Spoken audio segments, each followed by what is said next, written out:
Your mind never stops talking, does it? Seriously, think about it for a second. Right now, even as you're listening to this, there's probably another voice in your head. Maybe it's commenting on what I'm saying. Maybe it's reminding you about something you forgot to do. Maybe it's replaying something embarrassing you said 3 years ago. It's exhausting, isn't it? Most of us wake up, and within seconds our brain is already running at full speed. We're planning what we need to do, stressing about what we didn't do yesterday, worrying about what might happen tomorrow. And here's the crazy part. Even when absolutely nothing is happening, even when you're just sitting there doing nothing, your mind keeps going. Thought after thought after thought, like a TV that nobody knows how to turn off. So what do most people do? They try to force themselves to calm down. They tell themselves to stop thinking, to relax, to just clear their mind already. But have you noticed that this almost never works? It's like telling yourself not to think about a pink elephant. Now you're thinking about a pink elephant, right? The harder you try to control your thoughts, the louder they seem to get.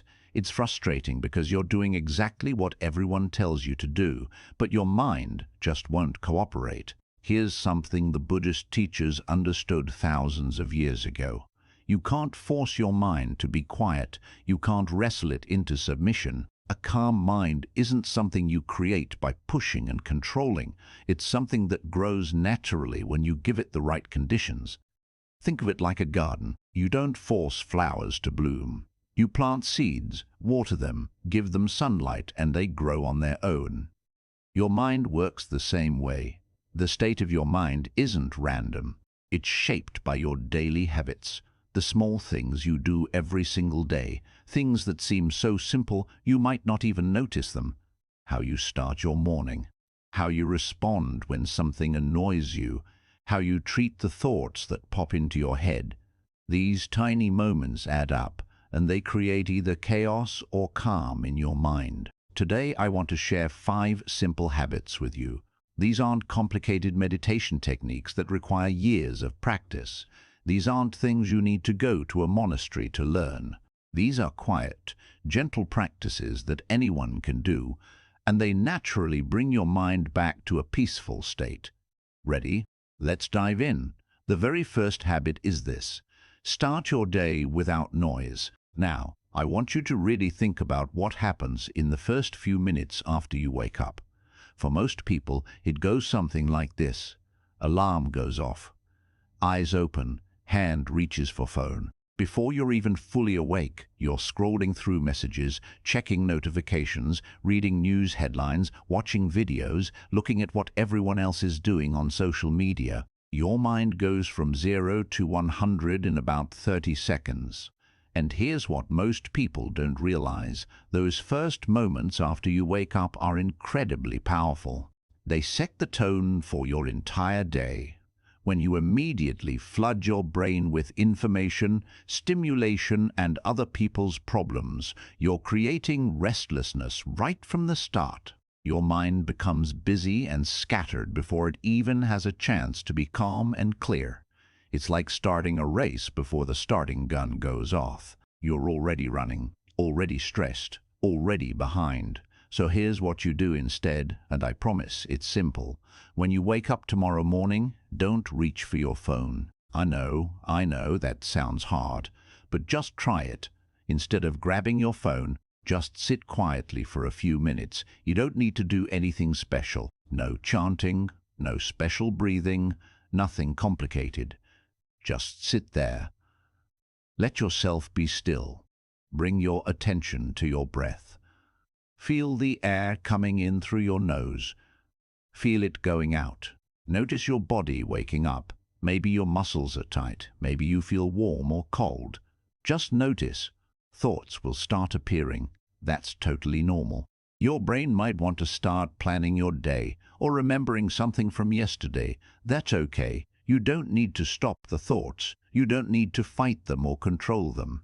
Just watch them like you're watching cars drive by on a street. At first, your mind might feel really active. It might feel uncomfortable to just sit there.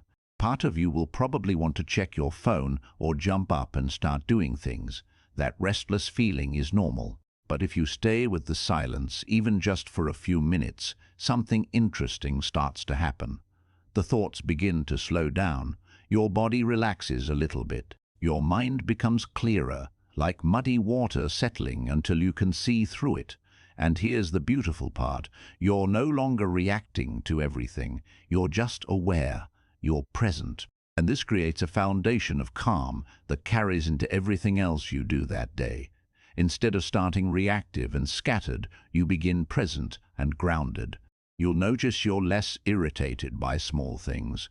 You can focus better. You feel more stable. The Buddha taught that mindfulness, that awareness of the present moment, this is where peace begins.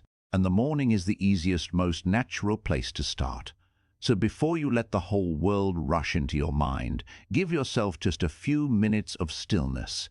Because here's the truth. The first moments of your day shape everything that comes after. If you start scattered, you'll probably stay scattered.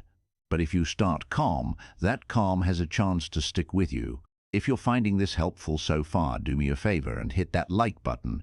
And if you want more content about finding calm and clarity in your daily life, go ahead and subscribe. It really helps us create more videos like this one. All right, let's keep going. The second habit is simple but powerful. Do one thing at a time. Now, I know what you're thinking. Everybody knows this already, but here's the thing. Knowing something and actually doing it are two very different things. Think about your typical day. How often are you really doing just one thing? Probably not very often. We eat breakfast while scrolling through our phones. We work on a project while checking messages every 2 minutes. We listen to someone talk while our mind is somewhere completely different, planning or worrying or remembering. Our body might be in one place, but our mind is split into 5 different places.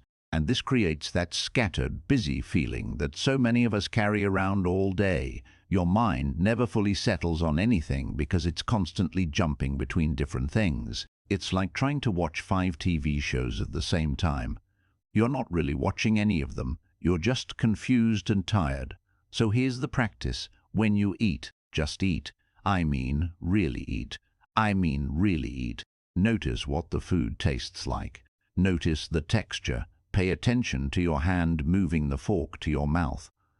When you walk somewhere, just walk. Feel each step. Notice your foot touching the ground. Notice how your body moves. When you're working on something, give it your full attention.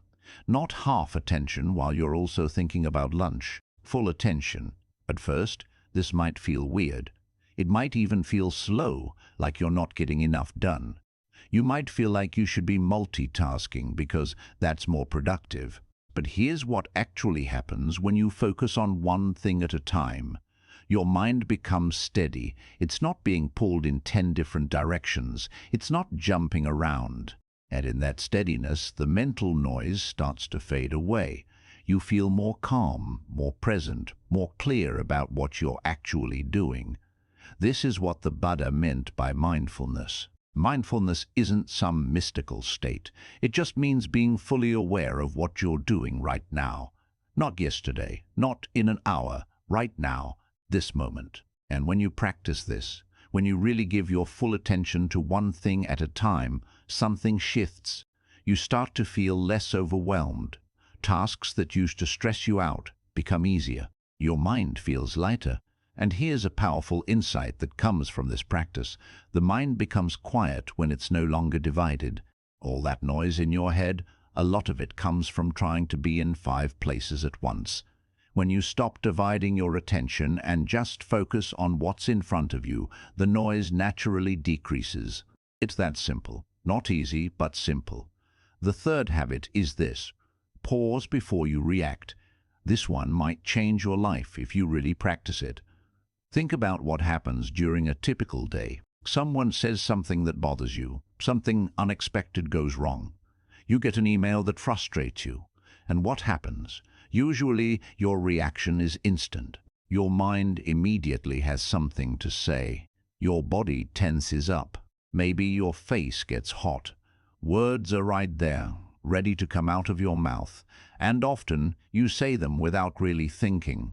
This is where so much of our stress and conflict comes from, not from the actual situations themselves, but from how fast we react to them. When we react instantly, there's no awareness. There's no space. There's just automatic reaction. And when we're on autopilot like that, we say things we regret. We make situations worse. We create more problems than we solve. Then later, we're lying in bed thinking, why did I say that? Why did I react that way? But there's a simple practice that can completely change this pattern. Before you speak, before you respond, before you act, just pause, take one slow breath. Breathe in, breathe out, feel it, that's it, just one breath. This tiny pause creates something incredibly valuable. It creates space, and in that space, something important happens. You begin to observe what's actually going on inside you. Instead of just being angry, you notice, oh, this is anger. Instead of just being frustrated, you recognize this is frustration. You don't need to push the feeling away. You don't need to follow it and let it control you. You just see it. You acknowledge it. And this awareness, this simple act of seeing what's happening inside you, this gives you a choice. Suddenly, you're not controlled by that first impulse. You can choose how to respond. You can respond more calmly, more clearly, more wisely. Now, this doesn't mean you become passive. It doesn't mean you never stand up for yourself or express how you feel. It just means you become conscious. You respond instead of react. There's a big difference. Reacting is automatic. Responding is intentional. Over time, as you practice this, it becomes more natural. You don't have to force yourself to pause. It just starts happening. And your whole way of dealing with life changes. You'll notice less conflict in your relationships, fewer moments where you say something and immediately wish you could take it back, less emotional exhaustion from drama that didn't need to happen, and instead more clarity, more stability, more inner peace. The Buddha taught that awareness is the beginning of freedom, and often that awareness begins with something very small. One single pause, one single breath. So next time you feel triggered by something, remember this. Pause, breathe, observe. That's it. Here's an insight that might surprise you. A quiet mind doesn't come from controlling everything that happens around you. That's impossible anyway. It begins with something much simpler. It begins with a pause before you react. Just that tiny bit of space can change everything. The fourth habit is learning to let thoughts pass without holding on to them. This is a big one, and it might take a little practice, but it's so worth it. One of the main reasons your mind feels heavy and busy isn't actually because of how many thoughts you have. It's because of how tightly you hold on to them. Here's what I mean. A thought pops into your head. Maybe it's a memory of something embarrassing. Maybe it's a worry about the future. And instead of letting it pass, you grab onto it. You follow it. You analyze it. You replay it. You think about it from different angles. You build more thoughts around it. And before you know it, you're completely lost inside a mental loop. You're overthinking. Your mind keeps repeating the same patterns over and over, replaying old conversations, worrying about things that haven't happened yet, imagining situations that will probably never happen. And the more you engage with these thoughts, the heavier and busier your mind feels. It's like carrying around a backpack and just constantly adding more rocks to it. Eventually, you're exhausted. But in Buddhist practice, there's a completely different approach. Instead of holding on to every thought, you learn to observe them. You treat them like clouds passing through the sky. They appear, they move across, they disappear. You don't need to stop them. You don't need to control them. You definitely don't need to grab onto each one and examine it closely. You simply watch them pass. When a thought comes up, instead of thinking, this is me, this is who I am, this is important, you gently shift your perspective. You think, this is just a thought. That's all it is. It's not the ultimate truth. It's not your identity. It's not something you must follow or believe. It's just a thought passing through your mind. This small shift creates distance. You're no longer inside the thought, tangled up in it. You're observing it from a step back. You're watching it. And when you observe a thought instead of becoming it, something changes. The thought loses its power over you. It comes, and then it goes. You don't carry it with you. You don't build an entire story around it.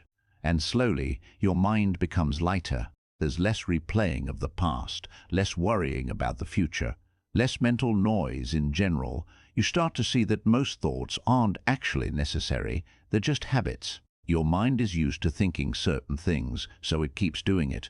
But you don't have to follow every habit your mind has. The Buddha taught that a lot of our suffering comes from attachment, and this includes attachment to thoughts. When you stop holding on to every single thought that passes through your mind, when you stop treating each one like it's incredibly important, you stop adding extra weight to your mental load. Your mind naturally has space to become quieter and calmer. Here's a simple but powerful insight. Not every thought needs your attention. Actually, most thoughts don't need your attention. And when you stop giving attention to every thought, when you let them pass like clouds, your mind naturally becomes more quiet and peaceful. It's like cleaning out a cluttered room. You're not adding more stuff. You're just letting go of what doesn't need to be there. The fifth and final habit is this.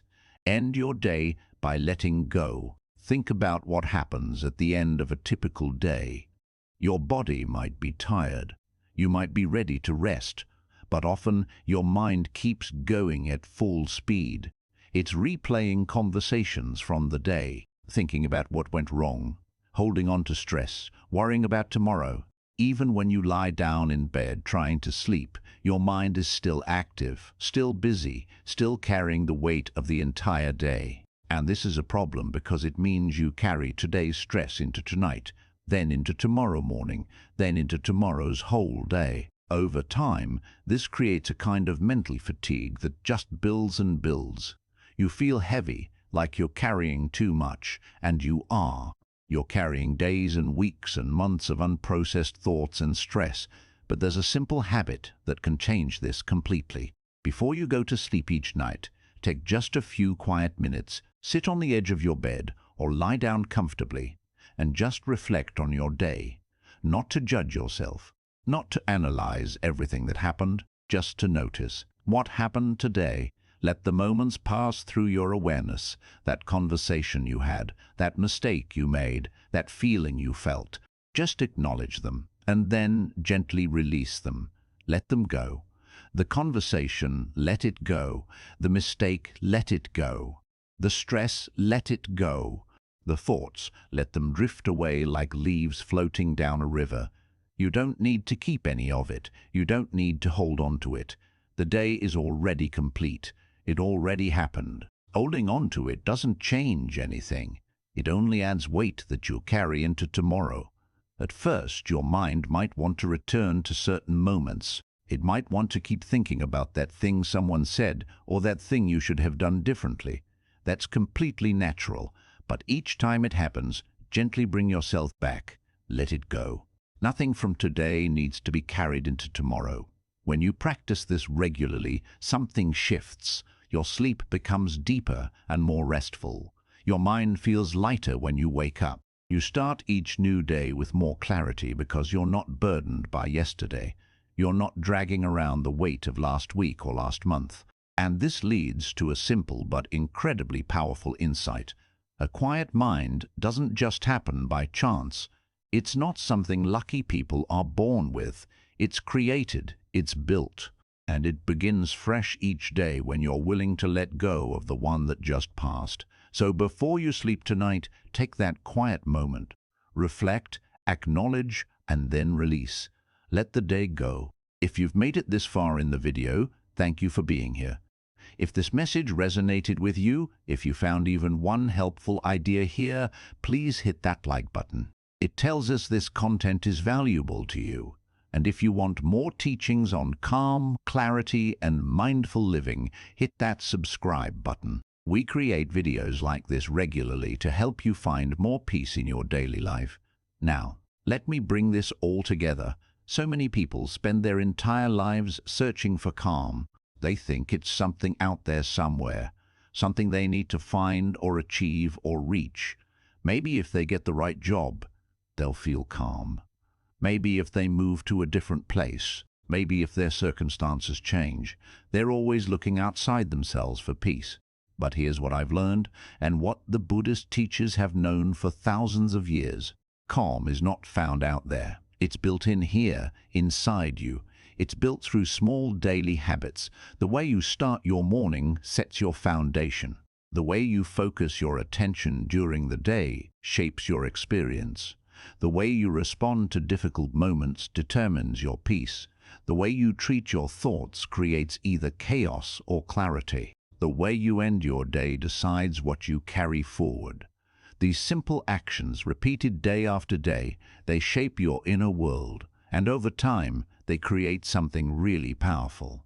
A mind that is steady instead of scattered, clear instead of confused, at ease instead of anxious. Now, real change doesn't come from big dramatic actions. It doesn't come from completely overhauling your life overnight. It comes from small shifts, repeated consistently. It comes from doing simple things with awareness, day after day after day. So let me ask you something, and really think about this. Which habit can you start today? Not tomorrow, not next week when things calm down. Today, can you start your morning with a few minutes of quiet instead of immediately grabbing your phone? Can you practice doing one thing at a time instead of constantly multitasking? Can you pause and take one breath before you react to something that bothers you? Can you let thoughts pass without holding on to each one? Can you end your day by letting go instead of carrying everything forward? Pick one, just one. Start there, because here's the beautiful thing about these habits. They're simple, but they're not small. Each one has the power to shift your entire experience of life. Each one can help you move from constant mental noise to genuine inner calm. You don't need to be perfect at it. You don't need to do it perfectly every single time. You just need to practice. Gently, consistently, with patience for yourself. Your mind has probably been running on autopilot for years, maybe decades. It's going to take some time to create new patterns. That's okay. Be patient. Be kind to yourself. Just keep practicing, and slowly, gradually, you'll notice changes. You have moments where your mind feels surprisingly quiet, moments where you respond to stress differently than you used to, moments where you feel present and calm instead of anxious and scattered. Those moments will grow, they'll become more frequent, and eventually a calm mind won't feel like something rare and special. It'll feel natural. It'll feel like home. Remember, the Buddha taught that we create our own experience through our actions and our awareness. You have more power over your mental state than you might think. You're not helpless. You're not stuck with a busy, anxious mind forever. You can cultivate calm. You can build peace, one small habit at a time. So take what resonated with you from this video and put it into practice. Don't just listen and forget. Actually do it. Try it, experiment with it, see what happens. Because understanding these ideas intellectually is nice, but it won't change your life. Practicing them will. Your mind can be different, calmer, clearer, more peaceful. But it starts with you. It starts with small choices. It starts today. I really hope this was helpful for you. If you enjoyed this video and want to see more content like this about Buddhist wisdom, mindfulness, and finding peace in daily life, make sure to like and subscribe to Buddhism Focus for more videos like this. We're here to support you on your journey to a calmer, more mindful life. Thank you so much for watching, and I'll see you in the next video. Take care of yourself, and remember, peace is possible, one small habit at a time.